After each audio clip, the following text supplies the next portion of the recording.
मुलाला क्या सावधानियां बरतनी चाहिए? असं काही फंक्शन वगैरे असेल तर डाळ वगैरे भिजत तर हे एक घेतलं.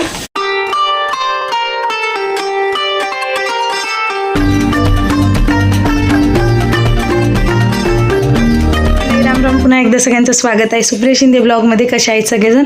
आय होप मस्त मजेत असताना मीही मस्त मजेत आहे. थोडीशी गडबडीत आहे कारण मी आणि मम्मी चाललो आहेत भांडे गल्लीमध्ये भांडे विकण्यासाठी. एवढे खराब झालेत सगळे, तुटके फुटके सगळे भांडे काढलेले आहेत आणि आता बघूया काय येतं त्याच्यामध्ये.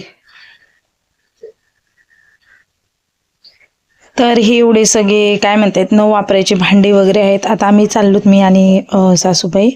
आता ही भांडे विकायचे आणि ह्याच्यात नवीन भांडेवरती पैसे टाकून घेऊन येणार आहोत. तर रिक्षा घरापाशी बोलवलं आणि मग निघायलो मी आणि मम्मी. तर कमेंट बॉक्समध्ये मला खूप साऱ्या कमेंट येतात की तुम्ही आईच्या घरी राहता, मम्मी मम्मी म्हणतात. तर मी माझ्या सासूबाईंना, ह्या सासूबाई आहेत माझ्या, तर यांना मी मम्मी म्हणते. तर आईच्या घरी नाही राहत मी, सासरीच राहते आणि काय म्हणता येते माझ्या सासूबाईंना मी मम्मी म्हणते. तर आता चला मार्केटची सुरुवात झालेली आहे. बघू शकता तुम्ही आता मार्केट हळूहळू म्हणजे उघडलंच होतं. इकडचं बेगमपेठ उघडलं होतं कारण आम्ही 11:30-12च्या काहीतरी दरम्यान गेलो होतो. तर मग हे आमचं ओळखीचं दुकान आहे, बिराजदार दुकान. तर भांडे गल्लीमध्ये आहे, कोणाला व्हिजिट द्यायची असेल तर नक्कीच द्या. नंतर ना आम्ही गेलो लहान मुलांचे कपडे, एका रिलेटिव्हच्या बाळाला पाहायला जायचं होतं, त्याच्यासाठी लगेच कपडे घेतले. तर मस्त अशा आम्ही सासूसुना मस्त शॉपिंग चालू होती आमची. त्यानंतर बघितले आम्ही सुंदर सुंदर असे मंगळसूत्र. सोनंसुद्धा ह्याच्या पुढे फिक्के वाटायला एवढ्या सुंदर ह्या मंगळसूत्राच्या डिझाईन होत्या. तर बघू शकता तुम्ही. पण अगोदर आम्ही घेतले होते म्हणून आम्ही घेतले नाही, फक्त मम्मीचं मंगळसूत्र आहे ना ते जरा वगळलं होतं तर ते आम्ही इकडं वळून घ्यायला आलतो. मी म्हणलं चला लागलीच चान्स मिळाला तर हात आपले काय म्हणता येते कशाला सोडायचा. लगेच मी तो व्हिडिओ घेतला मंगळसूत्राच्या. खूप सुंदर डिझाईन आहेत, सोन्यासारख्याच वाटतं. आणि सोलापूरमध्ये असे ड्रायफ्रूटचे भरपूर सारे गाडे लागतात. त्यानंतर हे असे छोटे मोठे दुकानसुद्धा लागतात. शक्य असेल तर ह्यांच्याकडनं पण आपण घ्यायचा प्रयत्न करायचा. आणि आता परतीच्या वेळेला तर हे काका भेटले, त्यांना काहीतरी काम होतं म्हणून थांबली होती रिक्षा, कारण त्यांचे रिलेटिव्ह पण येत होते. तर ही भांडेगल्ली आहे संपूर्ण. माझ्या चॅनलवरती भरपूर सारे भांडेगल्लीचे व्हिडिओ आहेत, नक्कीच विजिट द्या. आणि आता हे परतीचा प्रवास म्हणजे घरी यायचा प्रवास म्हणजे यायचा रस्ता चालू झाला. सोलापूरमध्ये खूप प्रसिद्ध आहे भांडेगल्ली, ज्यामध्ये तुम्हाला सगळ्या प्रकारची भांडे मिळून जातील. आणि मी मम्मी आणि ह्या एक आजी होत्या आमच्याबरोबर, त्यांनी पॅसेंजर घेतलेलं. तर हे सोलापूरचं प्रसिद्ध आजोबा गणपती आहे, जे की हमेशा मी व्हिडिओ घेताना त्याचं गेट बंदच असतं बरं का. तर त्यानंतर येता येता भाजी घेतली, छान हिरवीगार गार भाजी घेतली, मेथीची घेतली, करडी, शेपू, पालक, कोथिंबीर, सगळ्या हिरव्या भाज्या मी आणि मम्मीने मार्केटमधून आणल्या. कारण शक्यतो इकडच्या मार्केटला लवकर मिळत नाही, मग आम्हाला तिकडेच जावं लागतं. तर जवळ होतं म्हणून लगेच घेतल्या. आणि इकडं मम्मी चहा करून पित होत्या, त्यांना चहा प्यायची अतिशय जास्त सवय आहे बरं का. तर ती गोष्ट सुटत नाही आहे त्यांची. तर मी इकडं भाजी गल्लीमध्ये गेलतो, थोडं उशिराच गेलतो, 12 वाजले होते आणि आम्हाला यायला 3:30 ते 4 झाले. तर एवढी दमलेले मस्तपैकी एक झोप काढली, कारण घरातलं सगळं आवरून गेलते, म्हणजे स्वयंपाक धुणं भांडे वगैरे सगळं. तर आता काय काय वस्तू आणल्या आहेत त्या तुम्हाला मी दाखवते. काय झालं, आमची भरपूर सारी मोड होती, खूप जुने वगैरे भांडे होते आणि असे म्हणतात की तुटके फुटके भांडे घरात नसावेत. तर सगळे तुटके फुटके भांडे आम्ही घातले आणि त्याऐवजी छान असे नवीन पातेले वगैरे आणले. तर चला तुम्हाला मी दाखवते काय काय भांडे आणले आहेत ते. तर सोम इकडं वैतागून गेलाय, त्याची पतंग काय उडत नाही. 8 दिवस झालं प्रयत्न करायला, आज उडेल का. सगळ्यात आधी हे असे जे चहा प्यायचे ते पात्र म्हणतात ते घेतले, ते दाखवते तुम्हाला. तर असे छान असे 5 घेतले.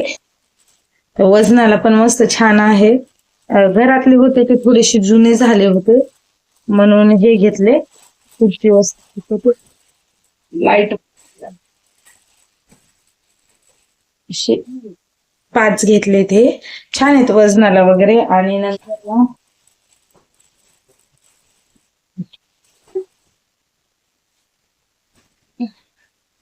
हे पातेल्याचं सेट. याच्यात 1 2 3 4 5 पातेले आहेत असे छान असे. तर हे 2 दुधाला वगैरे घेतले आणि बाकीचे डाळीला फोडणी वगैरे दिल्या किंवा भाजी, आणि हा वरचा वाला चहासाठी घेतला. तर हा पातेल्यांचा सेट आहे आणि मोठे पातेले घेतले तेही दाखवते.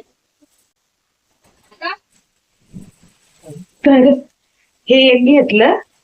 तर हे डाळ आता असं काही फंक्शन वगैरे असेल तर डाळ वगैरे फोडणी घालण्याकरता हे एक घेतलं.